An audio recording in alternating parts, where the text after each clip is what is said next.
हमने ये टॉपिक्स पढ़ लिए थे पिछली क्लास में।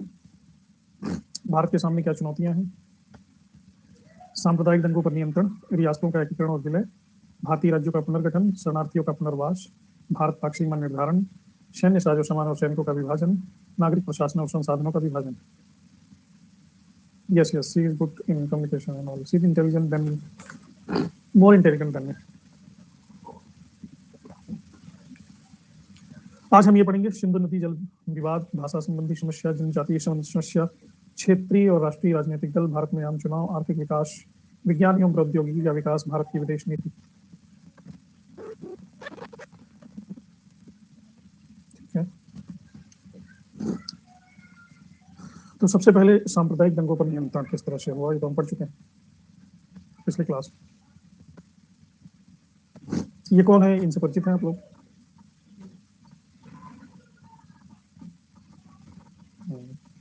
कौन से रामालू?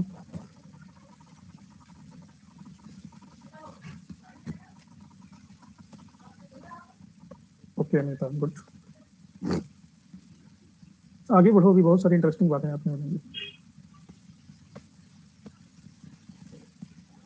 और अभी जो नया कोर्स शुरू होने जा रहा है 3 तारीख से ना, वो और भी इंटरेस्टिंग है। अच्छा, दूसरी बात ये है कि आज 9 बजे वाली क्लास नहीं, आपकी 9:30 बजे वाली कल से होगी। आज शेड्यूल में ही नहीं था, आज गैप है शेड्यूल में।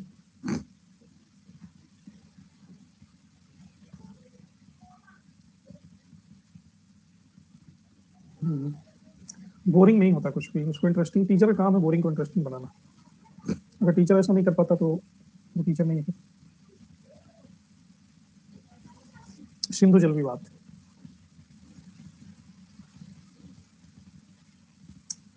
यार यूजीसी नेट का आप लोगों ने अगर देखा होगा ट्रेंड, तो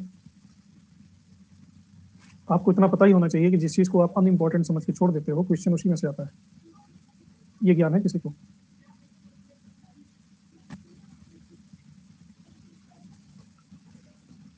अगर कोई ये कहे कि ये चीज इंपॉर्टेंट है और ये चीज इंपॉर्टेंट नहीं है, तो वो भ्रम में जी रहा है।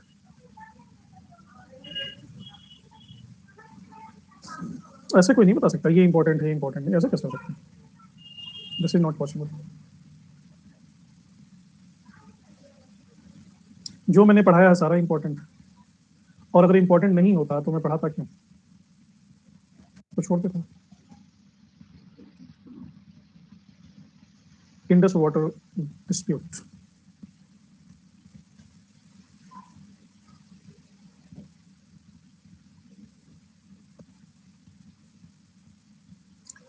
उन्नीस में देश का बंटवारा हुआ। तो सिंधु नदी का जो उद्गम है, सिंधु नदी का पूरा विस्तार ऐसे है, गुजरात में नहीं बहती है, गुजरात के ऊपर से गिर जाती है अरब सागर।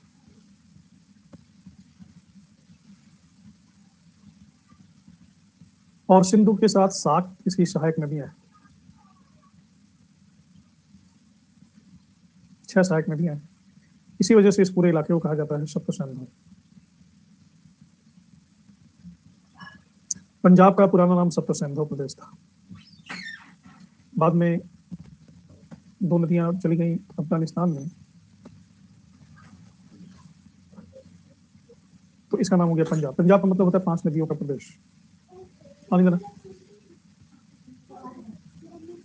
और पूरा सिंचाई का ढांचा सब सिंधु पे ही खड़ा है, रावी, ब्यास, सतलुज, इस पूरे इलाके का। इसमें भारत का भी एक मेजर पोर्शन शामिल है।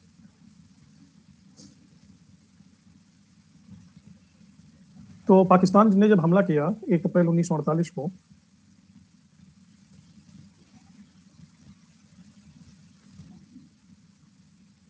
तो पाकिस्तान में जो जो नहरें जाती थी, भारत ने उन नहरों का पानी रोक दिया।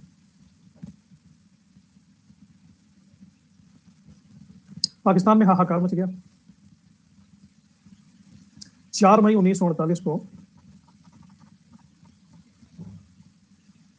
सम्मेलन बुलाया गया, लेकिन फैसला हुआ नहीं।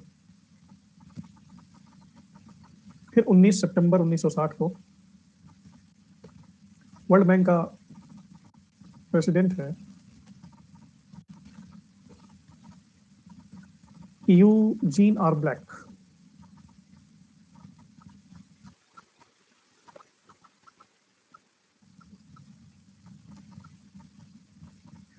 ये बिचौलिया बना और कराची में एक समझौता हुआ, जिसे कहते हैं सिंधु जल समझौता।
उनको लिंक भेजा,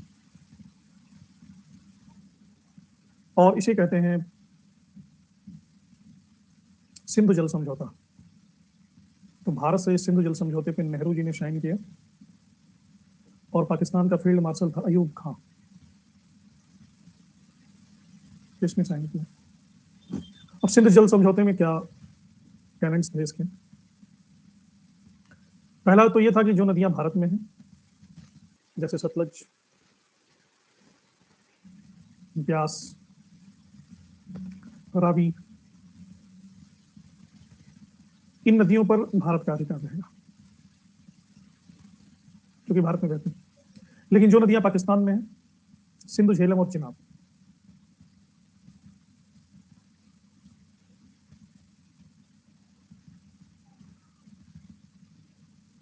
इन पर पाकिस्तान का अधिकार रहेगा, पहला। लेकिन जिस पोर्शन में ये नदियां भारत में बहती हैं, उस पोर्शन में भारत भी नदियों का उपयोग कर सकता है, जैसे बिजली बनाने के लिए, सिंचाई के लिए। अब कितने नदी का कितना पानी कौन देश उपयोग करेगा, जलमंडली, ये डिसाइड करने के लिए एक संस्था बनाई गई। उस संस्था का नाम रखा गया सिंधु आयोग।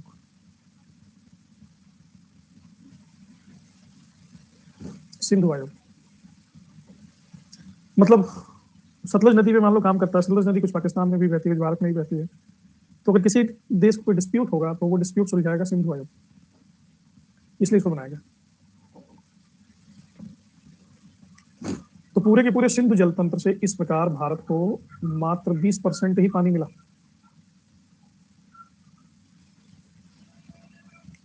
क्योंकि ज्यादातर नदियां पाकिस्तान में ही बहती हैं, भारत में 20% बहती हैं। तो भारत ने 1960 में ये सोच करके साइन किए थे कि जल के बदले शांति मिलेगी, लेकिन ये संधि होने के बाद 5 ही साल के अंदर पाकिस्तान ने भारत पर 1965 का हमला कर दिया। उसको कोई डर नहीं है, कोई शर्म नहीं है कि भारत 80% पानी उसको दे रहा है।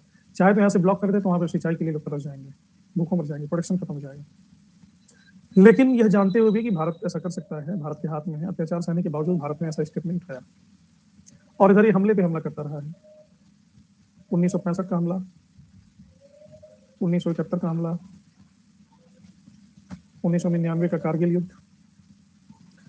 इन युद्धों के बावजूद भी भारत का बड़प्पन यह है कि उसने कभी भी पानी नहीं रोका, क्योंकि भारत जानता है कि पानी रोकने से नुकसान होगा वहां की जनता का, और वो जनता आज नहीं तो कल, मम्मी चलो पानी पे,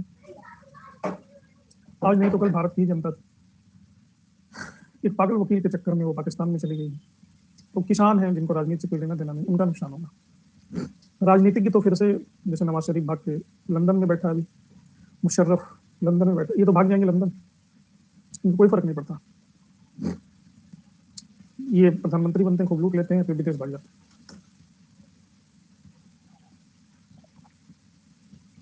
तो ये सिंधु जल समझौता था, समझ में आ गया?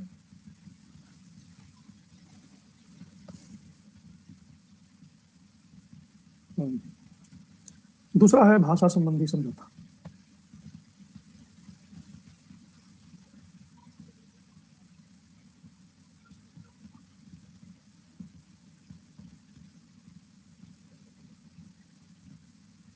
Language problem. अब भारत मल्टीलिंगुअल देश है, सदियों से यहाँ पे अलग अलग प्रदेशों में अलग अलग भाषाएं बोली जाती हैं। कहावत भी है कि कोस कोस पे पानी बदले, 4 कोस पे पानी। 3 किलोमीटर पे पानी का स्वाद बदल जाता है और 4 किलोमीटर पे भाषा नहीं, 12 किलोमीटर पे भाषा बदल जाती है।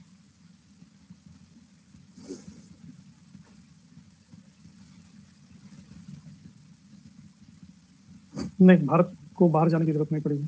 पाकिस्तान में सब भाग के जाते हैं, भ्रष्टाचार करके भाग के छुपते हैं, बसते नहीं छुपते हैं, शरणार्थी की तरह। राहुल जी का है ननिहाल ससुराल उधर ही है कुछ, लेकिन प्रधानमंत्री बनने का दुर्भाग्य नहीं प्राप्त हुआ, सौभाग्य।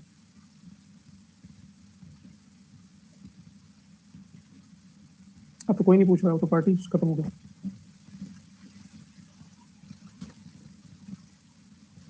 अब संविधान में एक है 8वीं अनुसूची। सभी चाहते हैं कि इनकी भाषा इसमें शामिल हो जाए, क्योंकि 8वीं अनुसूची में जिन भाषाओं को शामिल कर लिया जाता है संविधान में, उसको कानूनी मान्यता मिल जाती है। तो अभी तक इस 8वीं अनुसूची में आज़ादी के बाद 14 भाषाओं को इंक्लूड किया गया था और इसको बढ़ा बढ़ा के 22 कर दिया गया है।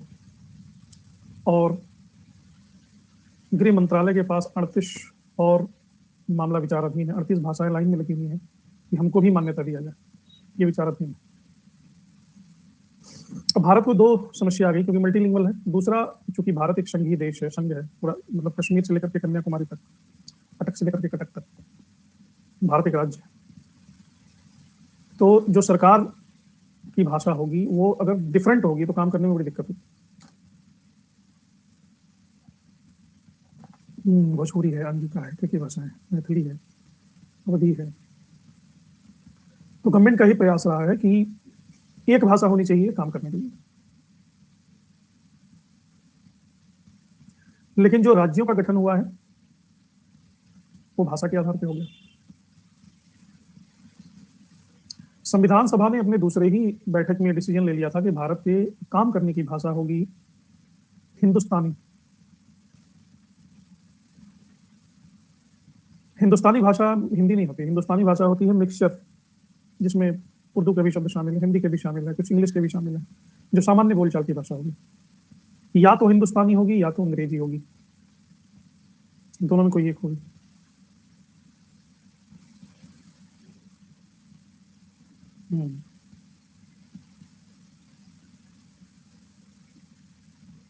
लेकिन संविधान सभा में मुस्लिम लीग ने इसका विरोध किया।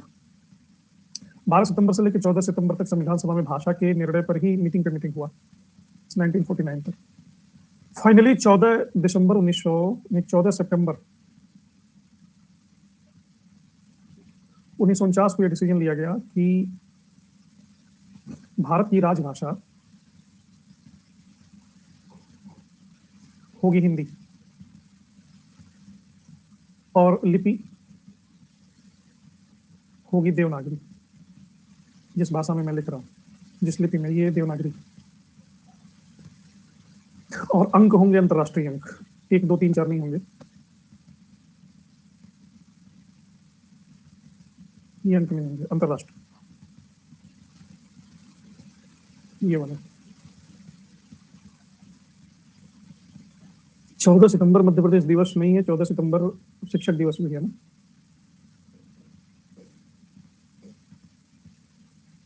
लेकिन मुद्दा यह था कि जो गैर हिंदी भाषी राज्य है उनका क्या। तो कहा गया कि उनको शिक्षक दिवस क्या है, सॉरी 5 सितंबर शिक्षक दिवस कुछ है, ये भी शिक्षा दिवस या कुछ दिवस ये भी है।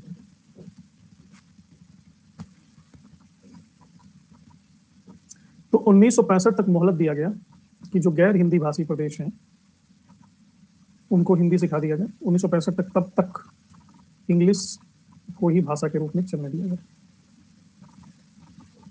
कार्यकारी भाषा इंग्लिश होगी। संसद चाहे तो ये टाइम पीरियड बढ़ा सकती है, लेकिन 1965 के बाद हिंदी ही भाषा हो जाएगी, एकमात्र सरकारी भाषा। अब इसकी तैयारी किसकी की जाए, कैसे की जाए?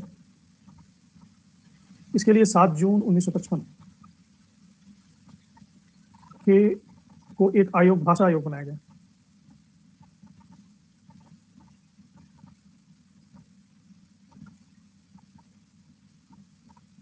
और इसके अध्यक्ष बने बाला साहब गंगाधर खेर।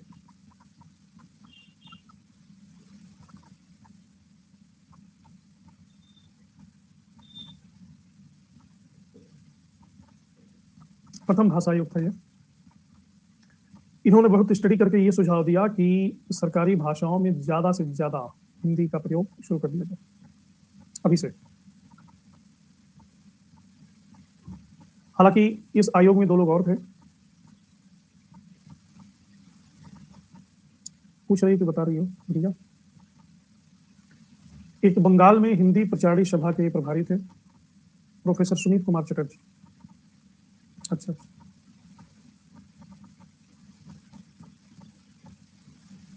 और एक तमिलनाडु के व्यक्ति थे, पी सुब्बारायन। चूंकि ये लोग गैर हिंदी भाषी थे, तो इन्होंने बाल गंगाखेर के इस विचार का विरोध किया, असहमति जताई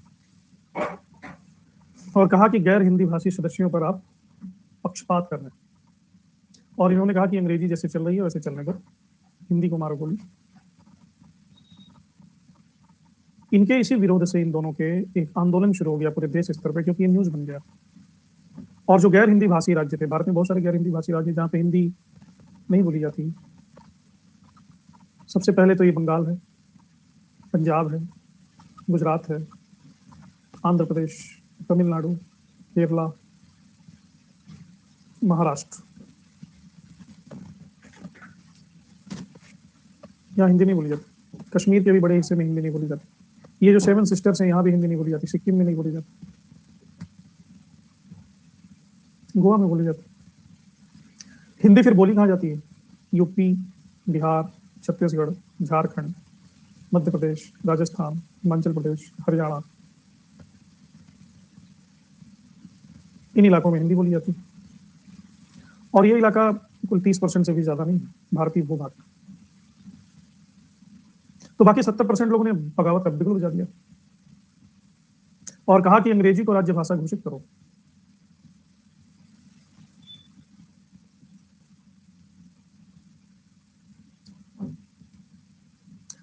प्रॉब्लम ये हो गया कि विदेशी स्वदेशी आंदोलन का क्या होता है, स्वदेशी आदर्शों का क्या होता है जब अंग्रेजी को हम राज्य भाषा घोषित कर देते थे। ये कॉलोनियल माइंडसेट को संतुष्ट करना होता है। अब ये मामला सिर्फ भाषा का नहीं रह गया, मामला विदेशी स्वदेशी का हो गया। सी राजगोपालाचारी, चक्रवर्ती राजगोपालाचारी ने कहा कि हिंदी अहिंदी लोगों के लिए उतनी ही विदेशी है जितनी हिंदी समर्थकों के लिए अंग्रेजी। उत्तर भारत की कुछ पार्टियां जैसे राम मनोहर लोहिया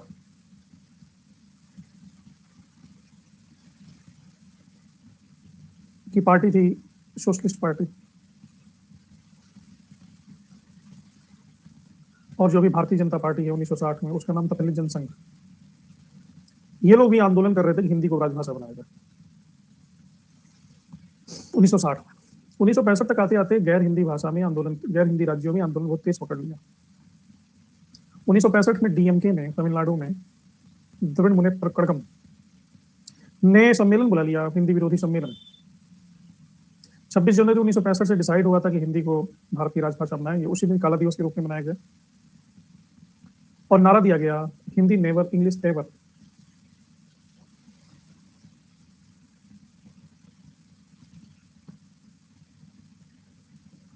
हिंदी कभी नहीं, अंग्रेजी हमेशा।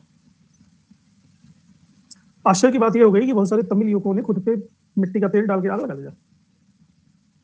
केंद्रीय मंत्रिमंडल से 2 मंत्रियों ने रिजाइन कर दिया, सी सुब्रमण्यम और अलगेशन। जवाहरलाल नेहरू भी हिंदी को राजभाषा बनाने के कट्टर समर्थक थे।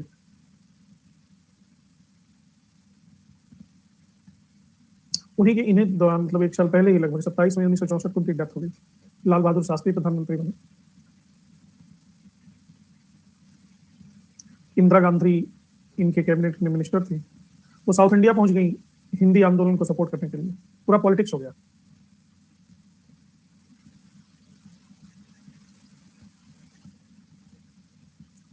अच्छा, ऐसा करते हैं। ऐसा नहीं करते। आपको पता होगा कि बेंगलोर साउथ की कंपनी है अनअकैडमी, और मेरा अपना अनुभव ये है कि जितने रिस्पेक्टफुल ये लोग हैं ना लोगों के लिए, उतना रिस्पेक्टफुल भारत में कोई नहीं है अपने एम्प्लॉयज के प्रति। ये हमसे इंग्लिश बोलते हैं, मैं उनसे हिंदी में बात करता हूँ।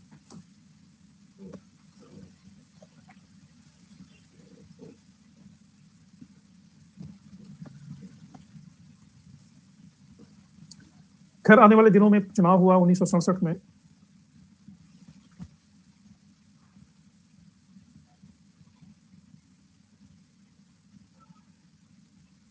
अच्छा, साउथ इंडिया में कहाँ से हो नहीं था? मुझे तो साउथ इंडियन लोग बड़े अच्छे लगते हैं, उनका डोसा, इडली और सांभर बड़ा उत्तम। मैं कहीं भी बाहर अगर खाना खाता हूँ होटल में, कहीं बाहर होटल में खाना खाना मजबूरी हो गया, तो मैं साउथ इंडियन ही प्रेफर करता हूँ। नारियल की चटनी, सांभर, खासकर उडुपी में। हाँ रुखसार, अपना रुख बदल लो, निकल पड़ो।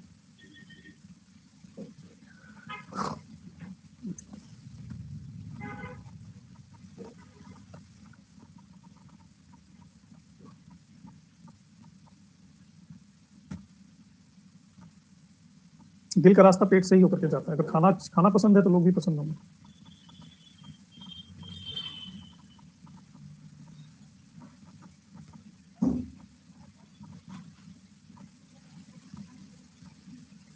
अभी भी हिंदू कल्चर वहाँ पे बड़ा इंटैक्ट रहा है, क्योंकि मुस्लिम प्रभाव बहुत कम रहा है ना। साउथ इंडिया के मंदिर देखो, हम्पी, विजयनगर।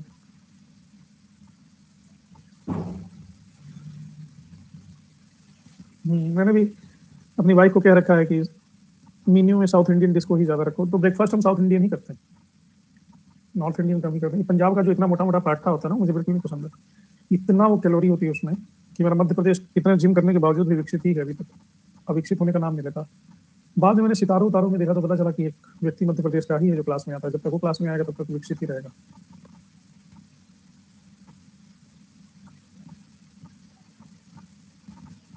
मैं कहा कोई बात नहीं। खैर, इंदिरा गांधी बन गई प्रधानमंत्री, और राजभाषा अधिनियम जो 1963 का था।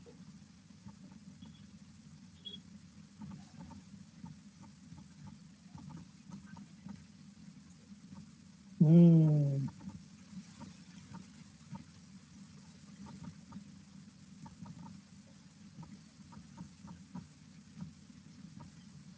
हाँ, नहीं था तुम आ जाओ पंजाब, मैं उधर आ जाता हूँ।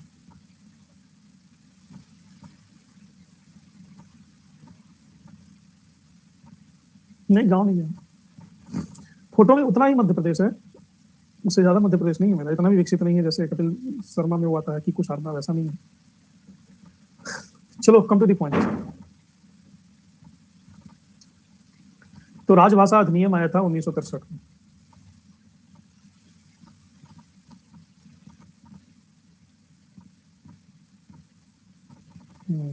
लस्सी में डुबा दोगी तो मक्खन पे बैठ के बाहर निकलेगी। हाँ, गला नहीं है तभी तो फिर शादी नहीं हुई।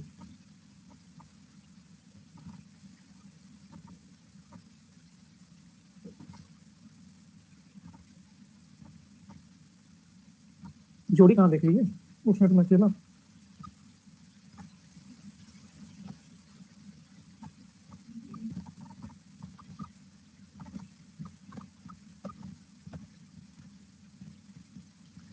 वाह धोनी जी वाह, तुम तो यॉर्कर बाल पे बाउंसर मार दिए।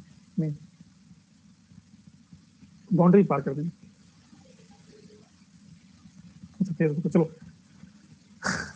राजभाषा अधिनियम को इन्होंने संशोधित किया, इंदिरा गांधी ने, इस आंदोलन को देखते हुए।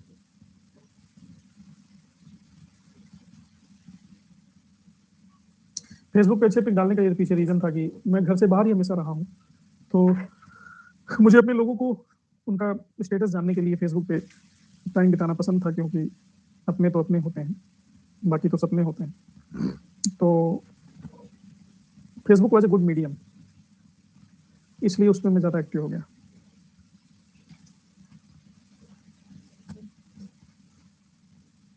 हाँ, उत्तम लोग तो वही मेरे अपने, इसमें कोई कहने की बात है।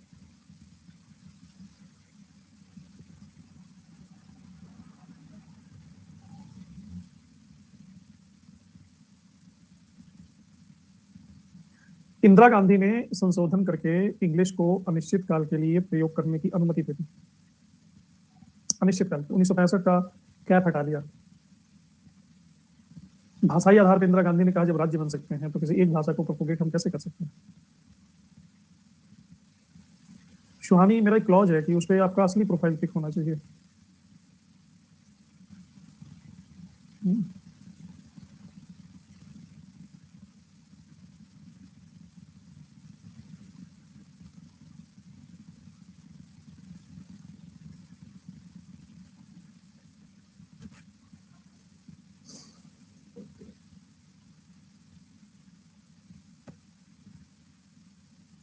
तो इस तरह से ये हिंदी इंग्लिश का झगड़ा खत्म हो गया इंदिरा गांधी के इस संशोधन से। हाँ, मेरे टेलीग्राम पे मैंने डाला हुआ है फोन नंबर, पिन किया हुआ है।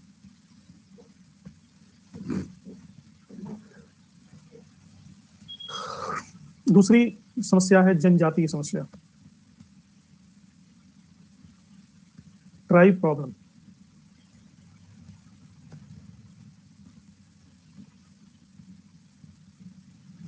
जनजातीय लोग वो लोग हैं जो अभी भी मुख्य धारा से दूर हैं, जंगलों में रहते हैं, आदिवासी चरित्र के हैं, इनके अपने ही नॉर्म्स होते हैं, अपनी ही परंपराओं में रहते हैं।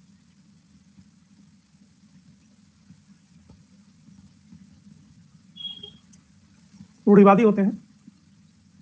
सबसे पहले ठक्कर बापा ने इनको कहा आदिवासी।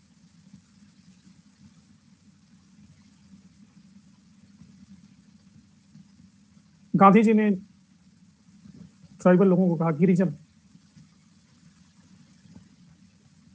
गिर का मतलब होता है पर्वत, जन का मतलब होता है लोग। भारतीय संविधान ने इनको कहा अनुसूचित जनजाति।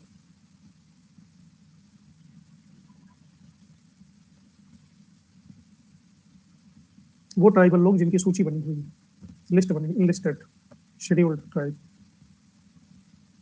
तो भारत की जनगणना 211 में हुई। 211 की जनगणना के अनुसार ये पाया गया आज से लगभग 10 साल पहले कि देश की कुल आबादी में, सॉरी 2011, अटेंड कर लो और बात करके फिर ज्वाइन कर लेना, कॉल अटेंड कर लो।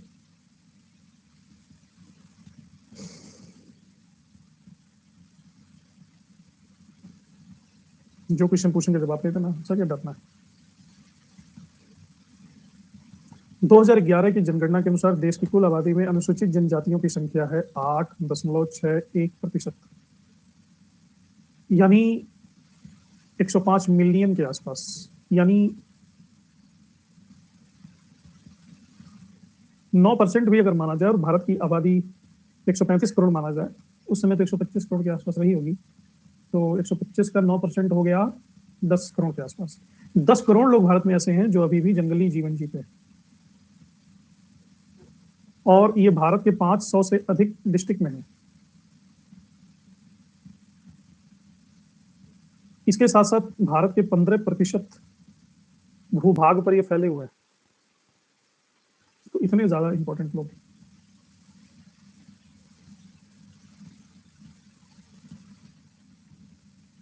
बहुत सारा रिसर्च किया गया है कि इन जनजातियों को मुख्य धारा में कैसे लाया जाए। बहुत सारी किताबें भी लिखी गई। पहली बार एक अंग्रेज विद्वान थे, वेरियर एल्विन।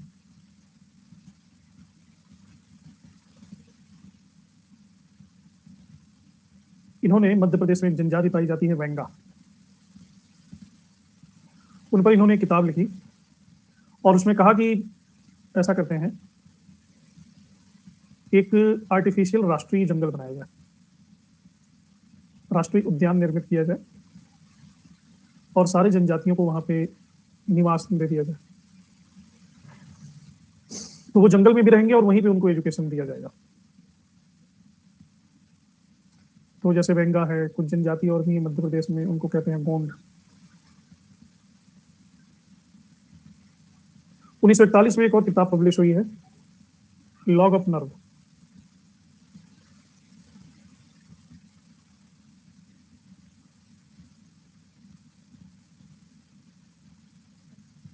इनके ऑथर है एबी ठक्कर।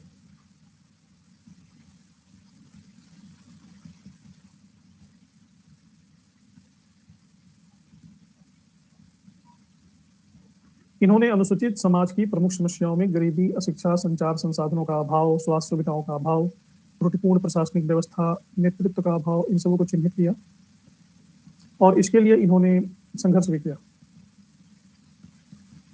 1948 में इन्होंने एक एनजीओ बनाया जनजातियों के कल्याण के लिए और इसका नाम रखा गया भारतीय आदिम जाति सेवक संघ।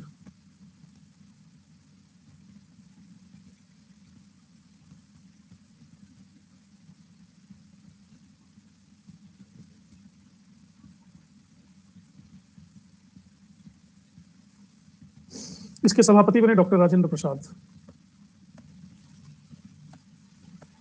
वर्तमान में भी ये काम कर रही है और लगभग 200 संघ इसमें सम्मिलित हो चुके हैं, जनजाति संघ। तो अनुसूचित जनजातियों को मुख्य धारा से जोड़ने के लिए बहुत सारे काम किए गए, संवैधानिक कानूनी प्रावधान किए, जैसे संविधान के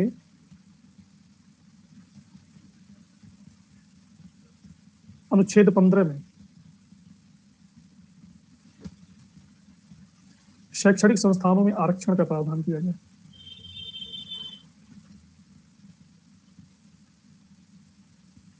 शिक्षा में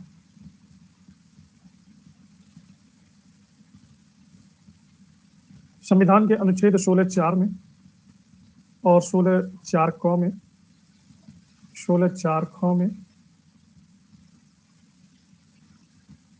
सरकारी नौकरियों में आरक्षण दिया गया।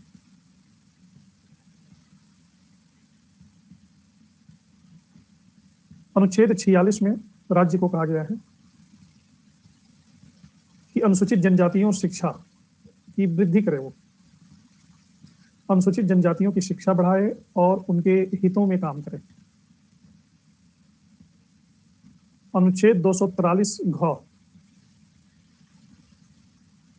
के अंतर्गत गांव या नगर पंचायतों में इनकी सीटें सुरक्षित कर दी गई हैं। अनुच्छेद 330 में लोकसभा में जनजातियों की सीटें रिजर्व कर दी गई हैं। अनुच्छेद 332 में विधानसभाओं के लिए सीटें सुरक्षित कर दी गई हैं।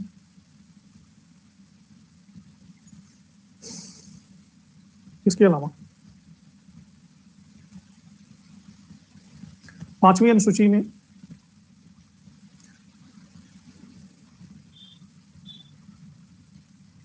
अनुसूचित जाति और अनुसूचित जनजाति के प्रशासन और नियंत्रण के बारे में उपबंध किया गया। 6वीं अनुसूची में असम, मेघालय, त्रिपुरा, मिजोरम इनके प्रशासन का प्रबंध के बारे में उपबंध किया गया। बहुत सारी विकास योजनाएं भी लाई जाती हैं। हाँ, बताया नहीं, पंचायती सीट 243 घ के अनुसार। आगे चल करके 1955 में हम देखते हैं जनजातियों के विकास के लिए एक योजना लागू की गई, विशेष बहुउद्देशीय जनजातीय विकास खंड योजना।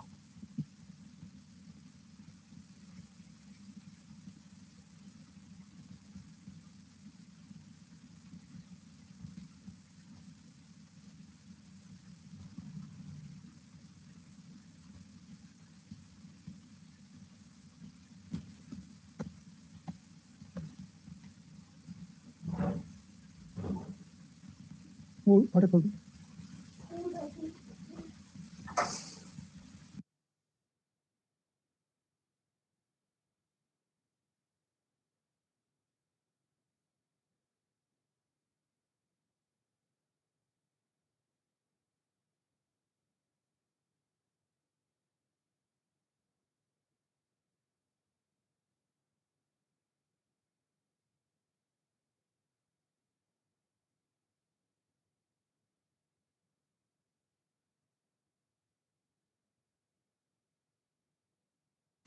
वेरियल एल्विन के संस्कृति पर ये जो बड़ा नाम था इसको घटा करके कर दिया गया जनजातीय विकास खंड, बाकी ऊपर नीचे का वो छोटा कर दिया गया।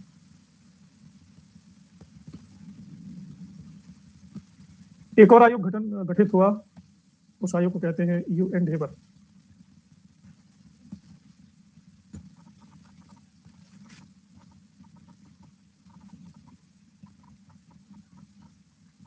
इस आयोग ने कहा कि जनजातियों का अगर आपको विकास करना है तो उन्हें वन में रहने का अधिकार दे दिया जाए, जहाँ पे रहते हैं उस पे रहने का अधिकार दे दिया जाए और अपने तरीके से उनका विकास हो।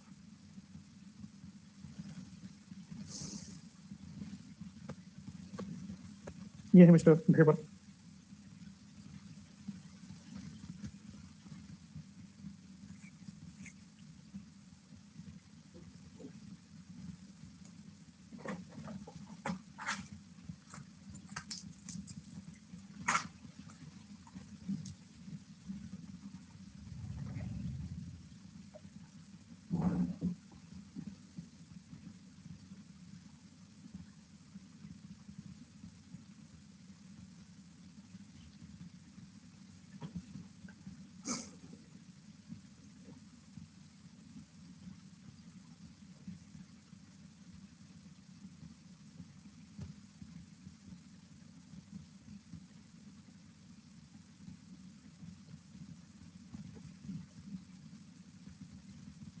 इस भारत के मानचित्र में ये जो उभरा हुआ पोर्शन है जिसको मैंने सेट किया है, ये कौन सा प्रदेश?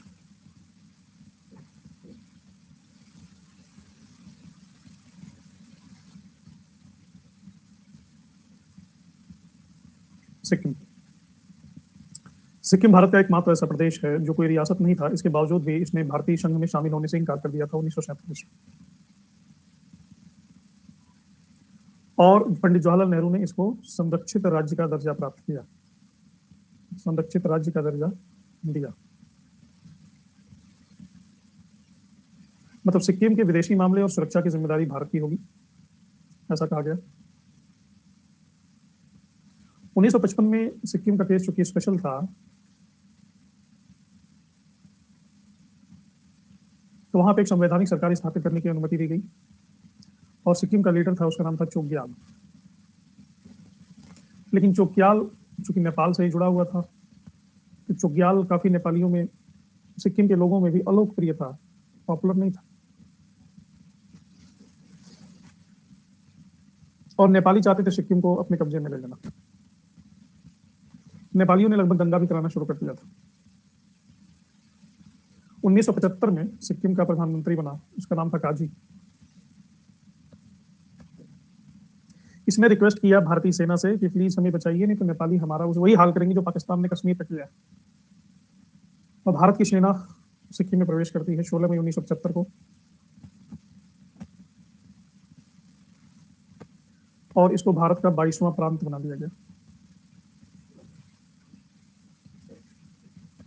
तो ये सिक्किम की कहानी थोड़ी अलग है।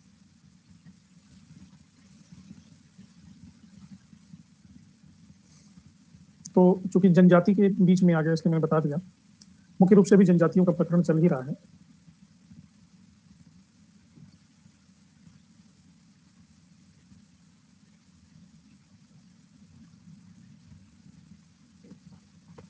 जनजातियों की एक और समिति बनी है, उसका नाम है सीलू-लाओ समिति।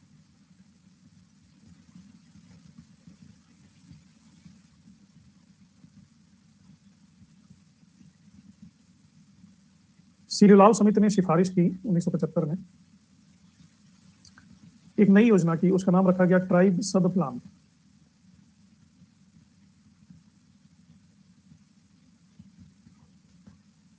ट्राइब सब प्लान।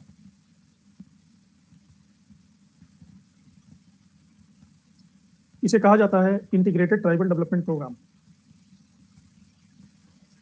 ITDP।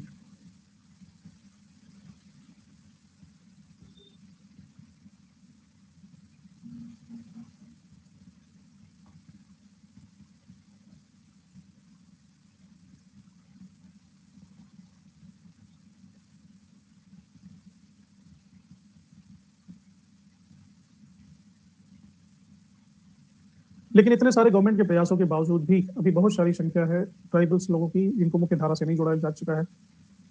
सबसे बड़ी बात यह है कि ये ट्राइबल लोग ऐसा नहीं मानते कि हमारे पास मशीनें ज्यादा हैं तो उनसे ज्यादा हम मूल्यों में विकसित हैं,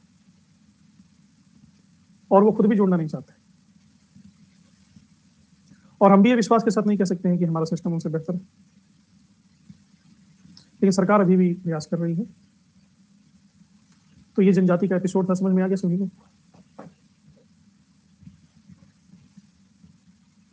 एक मिनट में आता हूँ।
ट्राइबल पीपल से कुछ नहीं सीखना है, अभियान अकेडमी से सीखो। ट्राइबल पीपल से सीखोगे तो फिर वो तुम्हारे एग्जाम में काम नहीं आएगा। नेक्स्ट टॉपिक है national and regional political parties.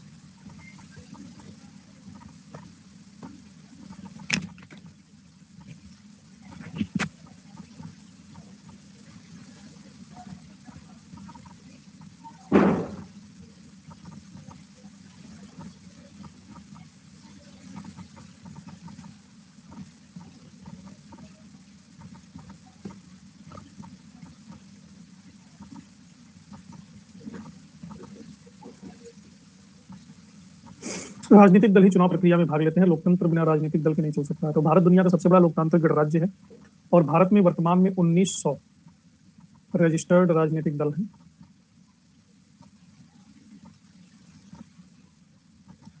और इनमें से मात्र 7 दलों को नेशनल पार्टीज का दर्जा प्राप्त है।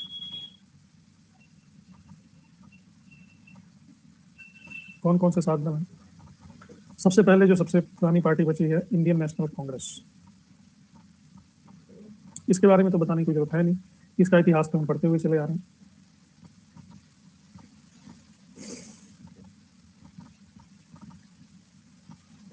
उन्नीस तक नेहरू जी निर्विवाद रूप से इसके अध्यक्ष बने थे। नेहरू जी चाहते थे कि कांग्रेस पार्टी में जो विचारधारा शामिल हो वो समाजवादी विचारधारा हो। अच्छा, एक चीज मैं बताना चाहता हूँ, 2 दिन आपकी क्लास मुझे करनी पड़ी है सुबह 8 बजे, 8 से 9:30। वो है परसों और नरसों, ये मॉडर्न वाली, हाँ, प्लस की क्लास। वो इसलिए करनी पड़ी है कि ये कोर्स काफी लंबा था, तो नया कोर्स लॉन्च नहीं हो रहा था, वो क्लास कर रहा था सेम टाइमिंग में, नया कोर्स जो हम डाल रहे थे, तो 2 चैप्टर क्लास कर रहे थे, तो 2 चैप्टर को मुझे रिशेड्यूल करना पड़ा सुबह के लिए। कल नहीं, परसों और नरसों ये आपको करना है। तो नेहरू जी समाजवादी विचारधारा चाहते थे, लेकिन ऐसा हो नहीं पाया। 1955 में कांग्रेस का एक अधिवेशन हुआ अवाड़ी में।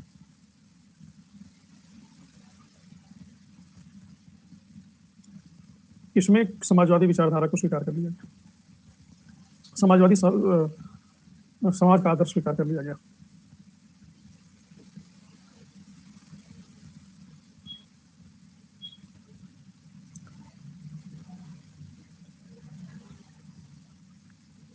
उन्नीस में जब चाइना से युद्ध में हार गए भारत, तो जनमानस में कांग्रेस की छवि बहुत ही धूमिल हो गई। तो पार्टी ने जनता में छवि कांग्रेस पार्टी की सुदृढ़ करने के लिए तमिलनाडु के उसमें मुख्यमंत्री थे कुमारस्वामी कामराज,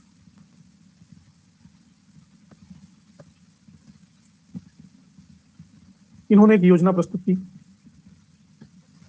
जिसे कामराज योजना के नाम से जाना जाता है।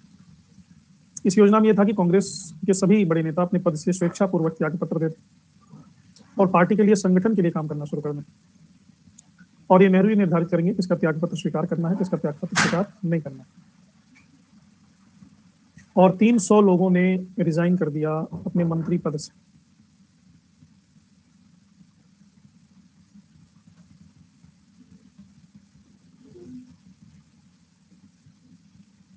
इसमें 6 बहुत बड़े बड़े मंत्री थे। लाल बहादुर शास्त्री, मोरारजी देसाई, एस के पाटिल, जगजीवन राम, राम वी गोपाल रेड्डी, के एल श्रीमाली, के कामराज। इसके साथ साथ 6 राज्यों के मुख्यमंत्रियों ने भी इस्तीफा दे दिया। हाँ, ये हुआ है 1963 में।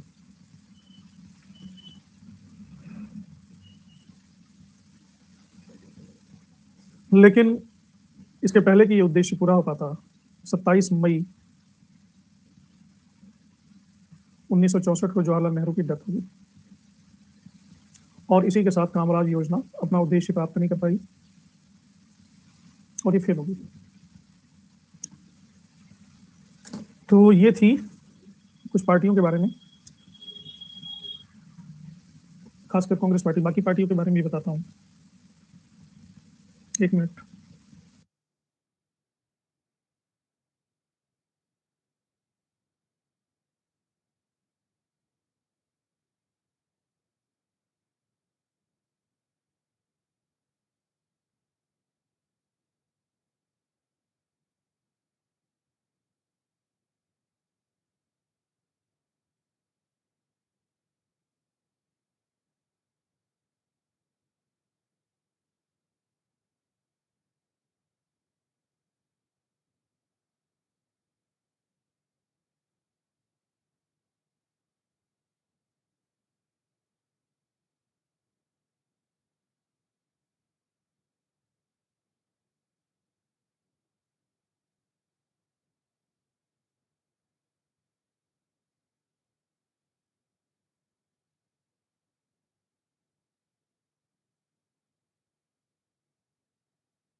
सॉरी, ये डिस्कनेक्ट हो गया था अपने आप ही।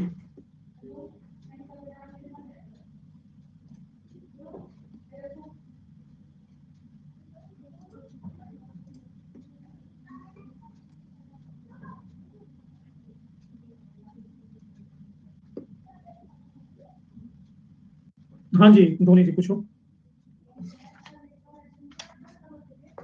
हमने टाइप का प्रश्न पूछा, तब तक मैं कम्युनिस्ट पार्टी भी हम लोग पढ़ ही चुके हैं। मेरी आवाज आ रही है ना? क्या मैंने एक्सेप्ट नहीं किया तुम्हारा?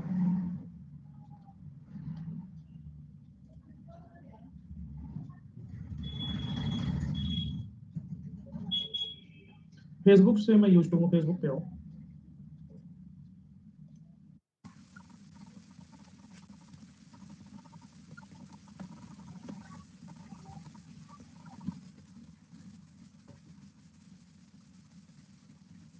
कम्युनिस्ट पार्टी ऑफ इंडिया का इतिहास हमने कुछ पढ़ा, लेकिन वो इतिहास आजादी के पहले तक का है।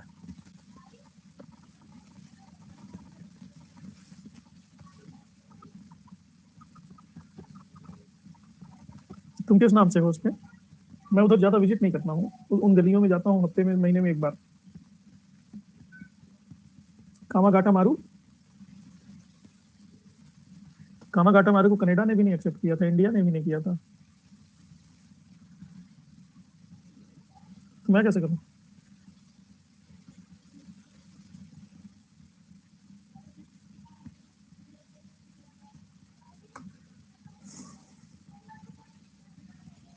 नाम तो ढंग का रखती, गदर पार्टी रख लेती तो भी ठीक था।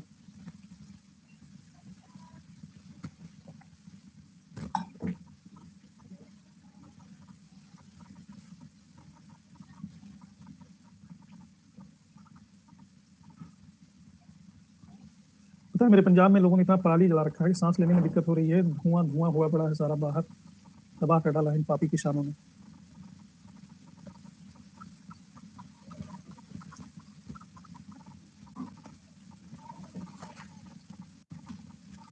हेलो नमस्ते सर। हेलो नमस्ते सर। हेलो। हाँ जी, हाँ जी, हाँ भाई बताइए। हेलो नमस्ते सर। नमस्कार जी, सर नमस्कार। मेरी आवाज़ आ रही है आपको? हाँ जी, तभी तो बोल रहे हैं। सर मेरा क्वेश्चन सर, अभी आपने सर जो बताया था, भारत ने सर अपने संविधान के अंदर सर बहुदलीय प्रणाली को अपनाया सर। हाँ। राजनीतिक पार्टी सर मतलब भारत के अंदर सर 2 से ज़्यादा है। सर मेरा इस संदर्भ में सर तुलनात्मक प्रश्न है सर आपसे। सर मेरा प्रश्न ये है सर, जो भारत का संविधान है सर, उसने सर जो सर तत्कालीन संविधान निर्माता थे सर, उन्होंने अमेरिका, ब्रिटेन, जर्मनी सर अन्य देशों से सर उनके संविधान के सर तत्व लिए थे सर, जैसे कि अमेरिका के संविधान से सर भारत ने सर संविधान की सर्वोच्चता, न्यायपालिका की स्वतंत्रता इत्यादि सर जो प्रारूप लिए थे, और सर ब्रिटेन के संविधान से संसदीय विशेषाधिकार, विधि का शासन, इस तरह के प्रारूप लिए हैं। और सर रूस के संविधान से भारत ने पंचवर्षीय योजना और मूल कर्तव्य का प्रावधान किया था। सर मेरा प्रश्न आपसे ये सर, जब तत्कालीन समय में सर जो अमेरिका, ब्रिटेन, ये सर जो 2 देश थे सर, जिनमें 2-2 दल थे सर, मतलब राजनीतिक पार्टी के रूप में। अमेरिका में सर कमर्शियल रिपब्लिक दल और डेमोक्रेटिक दल थे, और सर ब्रिटेन के अंदर कंजर्वेटिव पार्टी, लेबर पार्टी थी।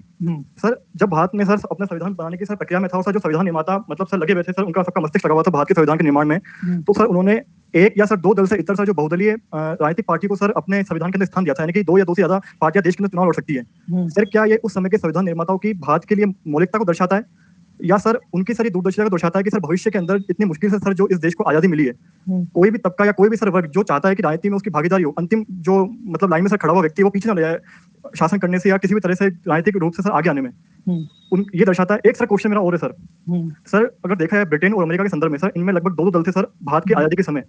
तो सर किसी भी देश के अंदर सर 1 या 2 दल, यानी कि सर 2 से ज्यादा दल ना हो, और सर ऐसी शासन प्रणाली शासन कर रही हो, तो सर उस देश का जो राजनीतिक विकास है, या सर उस देश के जो अन्य विकास है उसके स्वयं के पटल पे और वैश्विक पटल पे, सर 2 दल जब होते हैं, 1 दल जब होता है सर, ये ज्यादा तेजी से अग्रसर होते हैं, या सर ये जो ब्रिटेन और सर जो अमेरिका भारत से बहुत पहले स्वतंत्र हो गया था, और सर इनके अंदर संवैधानिक सिस्टम लागू हो गया था, ये सर उसका परिणाम है। और सर अगर देखा जाए जहां बहुदलीय सिस्टम है सर, जैसे भारत सर, कभी कभी ये होता है केंद्र के अंदर सर जब पूर्ण बहुमत की सरकार नहीं होती है सर, गठबंधन की सरकार होती है, तो सर कुछ फैसले ऐसे होते हैं जिनमें सर गठबंधन के लोग मानते नहीं, और सर वो सरकार गिराने की सर मंशा करते हैं। तो सर ऐसे सर जो फैसले होते हैं गठबंधन की सरकार में सर, देश का विकास रोकते हैं। तो सर इस बारे में बताएं कि सर ये जो 1 दल 2 दल की सर जो सरकार है, ज्यादा सशक्त है, या सर बहुदल की सरकार सशक्त है जिस देश में, या सर ये परिस्थितियों के अनुसार होता है समय की? सर इस बारे में बताएं प्लीज। Thank you sir. ठीक है जी। तो पहली तो बात यह है कि आपके सामने ये एक ट्रक बना हुआ है, इसमें कितने पहिए हैं? 2-2 6 पहिए तो दिख रहे हैं, लेकिन टोटल इसमें होंगे 12 पहिए, और किसी किसी ट्रक में तो डबल डबल पहिए होते हैं, यानी 24 होंगे टोटल। तो इसमें भी डबल डबल होंगे आसपास, तो 24। और ये छोटा हाथी है, इसमें कुल 4 पहिए होंगे। 4 पहिए और 24 पहिए क्यों है, ये डिफरेंस क्यों है? क्योंकि ये ट्रक बड़ा है, ये लोड ज्यादा ले रहा है, इसमें सामान ज्यादा आएगा, इसलिए ये ट्रक में 24 पहिए हैं, ये छोटा है। ब्रिटेन की औकात कितनी है? ब्रिटेन में 2 दल हैं। ब्रिटेन में वैरायटी क्या है?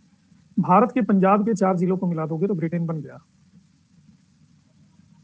ब्रिटेन में विविधता का वो स्तर नहीं है जो भारत में विविधता का स्तर है। ब्रिटेन में सांस्कृतिक समृद्धि का वो स्तर नहीं, वो वेरिएशन नहीं है। भारत में एक वेरिएशन है, बड़ा ही जटिल सामाजिक संरचना है भारत में, और हर एक वर्ग को प्रतिनिधित्व देना कि 2 पार्टी, 3 पार्टी, 4 पार्टी, 10 पार्टी नहीं, इसलिए 1900 पार्टियां हैं भारत में, मैंने अभी थोड़ी देर पहले बताया। और ये 1900 पार्टी भी बहुत कम पार्टी, ये ज्यादा नहीं। भारत को कहा जाता है इंडियन सब कॉन्टिनेंट, भारतीय उपमहाद्वीप। भारतीय उपमहाद्वीप इसलिए नहीं कहा जाता है कि भारत की भूमि बहुत बड़ी है, वो तो ब्राजील की भारत से भी बड़ी है।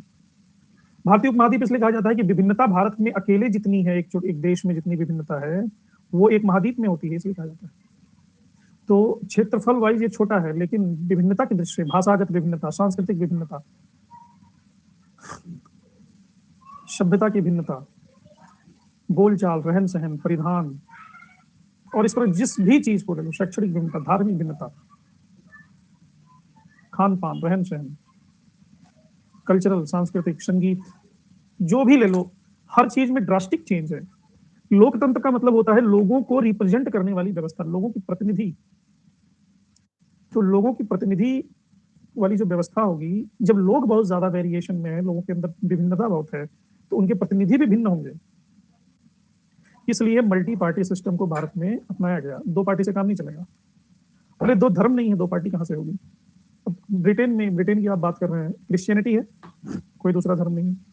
और क्रिश्चियनिटी भी दो प्रकार की है, एक प्रोटेस्टेंट और एक रोमन कैथोलिक। दो हो गए, दो दल है, लिबरल और दूसरा है रिपब्लिक। दो हो गए, कंजर्वेटिव और लिबरल। लेकिन भारत में व्यवस्था नहीं हो सकती। इसके पीछे एक और कारण है कि जब वो सभ्यता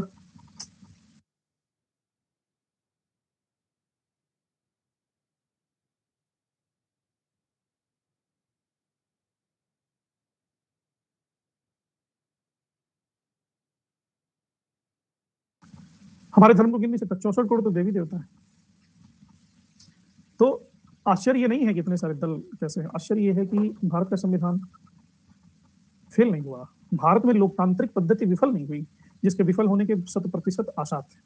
पाकिस्तान में फेल हो गया, चाइना में लोकतंत्र फेल हो गया, अभी ट्रंप ने फेल करने की अमेरिका में कोशिश की, वो बच गया।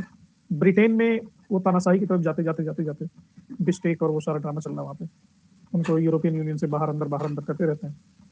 इन सब जगहों पे एक बहुत बिग क्वेश्चन मार्क है डेमोक्रेसी पे। भारत में बिग क्वेश्चन मार्क नहीं। भारत में सत्ता बदल जाती। इंदिरा गांधी ने प्रयास किया था इमरजेंसी के रूप में डेमोक्रेसी को कॉम्प्रोमाइज करने का, लेकिन वहां भी फेल नहीं हुआ। वो इसलिए फेल नहीं हुआ, अगर दो ही पार्टीज होती तो वहां फेल हो गया होता। सिर्फ कांग्रेस और जनसंघ रहा होता तो फेल हो गया होता। लेकिन इतनी सारी पार्टीज हैं, इतने सारे मत मतांतर हैं, इतने सारी विचारधारा है, तो समृद्धि का परिचायक है। और विभिन्नता में एकता की जो भावना है, ये भारत की ताकत है, भारत की कमजोरी नहीं। एक परिवार में 50 लोग एक साथ रहते हैं और उनके बीच डिफरेंसेस भी है, लेकिन फिर भी वो साथ रहते हैं। ये उनकी कमजोरी नहीं है, उनकी ताकत। वैसे भारत एक संयुक्त परिवार है, जहां पे इतनी सारी विभिन्नताओं के बावजूद भी अभी तक ये डेमोक्रेसी न सिर्फ फल फूल रही है, न सिर्फ आगे बढ़ रही है, जबकि विकासशील से विकसित देश के स्टेटस में जाने के लिए ललायित है। और आने वाले समय में ये पूरी उम्मीद है कि आने वाले 50 सालों में, जब तक हम बुढ़े हो चुके होंगे या भगवान ने चाहा तो भगवान के पास भी चले जाएंगे, आने वाले 50 सालों में भारत विश्व की सर्वाधिक महत्वपूर्ण अर्थव्यवस्था बन जाएगी और सर्वाधिक महत्वपूर्ण ज्ञान विज्ञान की दृष्टि भी चली जाएगी। अभी मोदी जी जो विदेश गए, आप देखते हैं गलभैया डाले, सारे देश के लोग उनको गले लगाने के लिए आतुर हैं। सभी हाहाकार मचा, मतलब सब उनके करीब होना चाह रहे हैं। न्यूज़पेपर में जो भी रिपोर्टिंग, सब उनके साथ फोटो खिंचा रहे हैं। एक हमने वो भी चित्र देखे थे जब इसके पहले के प्राइम मिनिस्टर पीछे कहीं लाइन में खड़े मिलते थे। तो इस बात का ये परिचय है कि हमारा लोहा पूरा विश्व भी मानता है और मानेगा। और आने वाले दिन हमारे निश्चित ही बड़े ही ब्राइट। गर्व से कहो हम हिंदू हैं, गर्व से कहो हम भारतीय हैं, गर्व से कहो हम भारतवासी हैं। ये चीज अभी तक सिर्फ स्लोगन किताबों में होते थे ना। ये दिन बहुत निकट है कि आप कहोगे कि हम इंडिया से हैं तो लोग आपको इज्जत से देखेंगे। गांधी जी को जो सड़क पे उठा के फेंक दिया गया था प्रिटोरिया में, मैरिट्सबर्ग में रेलवे स्टेशन के डिब्बे से बाहर प्लेटफॉर्म पे फेंक दिया गया था, इसका उल्टा आने वाला है। आज उसी मैरिट्सबर्ग में या उसी कैम्ब्रिज में या उसी ऑक्सफोर्ड में या उसी येल यूनिवर्सिटी में गांधीयन स्टडीज का डिपार्टमेंट है, गांधीयन स्टडीज पढ़ाया जाता है। ये अंग्रेज जो उनको क्या क्या कहते थे, आज उनके नाम पे डिपार्टमेंट है, उनकी फिलॉसफी को पढ़ा रहे हैं और अपने अंग्रेज गोरों को शिक्षा दे रहे हैं कि एक व्यक्ति था, इतना संकल्पवान था। उसी पे ये जो Martin Luther king, Nelson Mandela, ये सब गांधी के फॉलोअर हैं, इन्होंने दुनिया को झकझोर दिया था एक समय। ये मार्टिन लूथर किंग जूनियर, इनको गोली मारी गई था, ये सब गांधीयन पॉलिसीज को लेकर के आगे बढ़ा है। तो निश्चित रूप से ऐसा होगा, क्योंकि गर्व से कहो हम भारतीय। तो इसी के साथ आज के सत्र को विराम देते हैं। सभी को नमस्कार, मिलते हैं कल अगर स्पेशल क्लास होगी तो मैं लिंक डालूंगा, नहीं होगी तो फिर कल शाम की क्लास में मिलते हैं। तब तक के लिए सभी को बाय बाय। 9 बजे वाली क्लास नहीं है, ठीक है? नहीं होगा तो कल भी 9 बजे मैं स्पेशल क्लास ले लूंगा। Bye bye.